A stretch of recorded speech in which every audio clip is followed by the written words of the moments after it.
Hello everyone. So question में पूछा गया है according to the third law of motion when we push on an object the object pushes back on us with an equal and opposite force. तो ये तो बात बिल्कुल सही है। हमने Newton's third law of motion पढ़ा है जो कि एक्शन रिएक्शन फोर्स है कि अगर हम किसी ऑब्जेक्ट पे कोई फोर्स लगा रहे हैं तो वो ऑब्जेक्ट भी हम पे उतनी ही इक्वल एंड अपोजिट फोर्स लगाता है। If the objective is a massive truck park along the road side. तो इस बार इन्होंने ऑब्जेक्ट क्या लिया है, एक मैसिव ट्रक लिया है, मतलब वो ट्रक लोडेड है, बहुत सारा सामान उसमें भरा हुआ है, रोड साइड पे खड़ा हुआ है। It will probable not move. तो वो जो ट्रक है अगर उस पर हम फोर्स लगाएं, कोई एक पर्सन उस पर फोर्स लगा रहा है तो वो ट्रक मूव नहीं कर रहा है। तो a student justifies this by an answering that the two opposite and equal force cancel each other.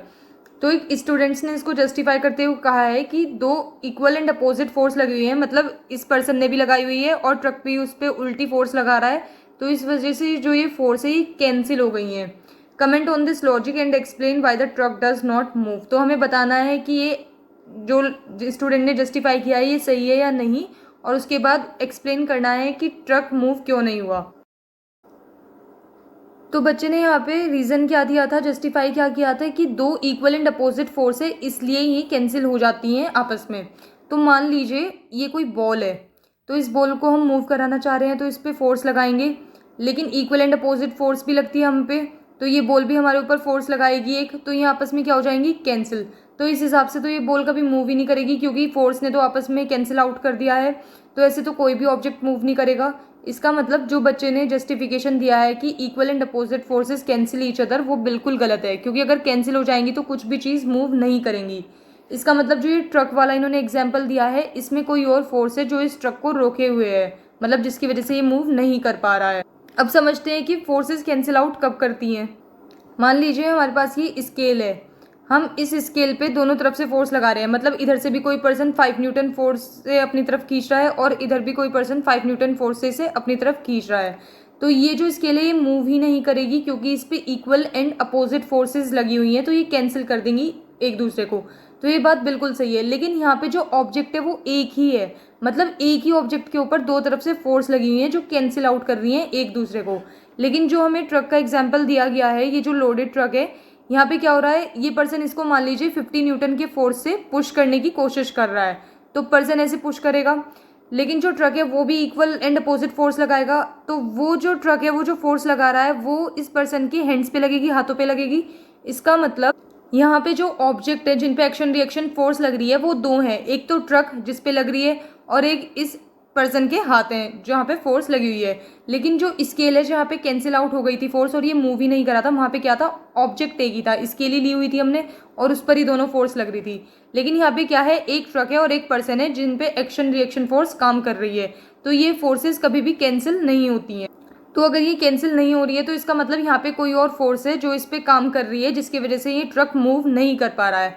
तो हमें पता है एक फोर्स का जो मोशन को अपोज करती है वो कौन सी होती है, फ्रिक्शनल फोर्स, तो जिसको हम स्मॉल एफ से डिनोट करते हैं।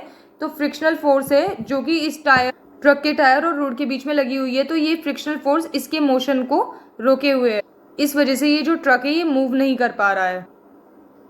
अब इसमें हमें एक चीज़ याद रखनी है कि जितना ज़्यादा वजन होता है किसी ऑब्जेक्ट में, मतलब जैसे ये लोडेड ट्रक है, उतनी ही ज़्यादा उस पर फ्रिक्शन लगा हुआ होता है।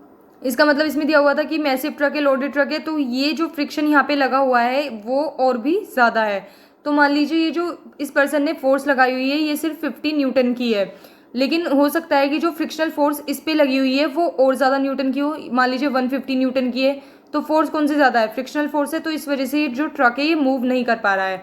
अगर हमें इस ट्रक को मूव कराना है तो हमें 150 न्यूटन, यानी जो ये फ्रिक्शन फोर्स लगी हुई है 150 न्यूटन की, तो इससे ज़्यादा फोर्स हमें यहाँ पे लगानी है, मतलब फ्रिक्शन फोर्स से ज़्यादा फोर्स हम लगाएंगे तब ये क्या करेगा, ट्रक मूव कर जाएगा। इसका मतलब जो भी फ्रिक्शन फोर्स है वो डोमिनेट कर रही है यहाँ पे और उसकी वजह से ये ट्रक मूव नहीं कर पा रहा है।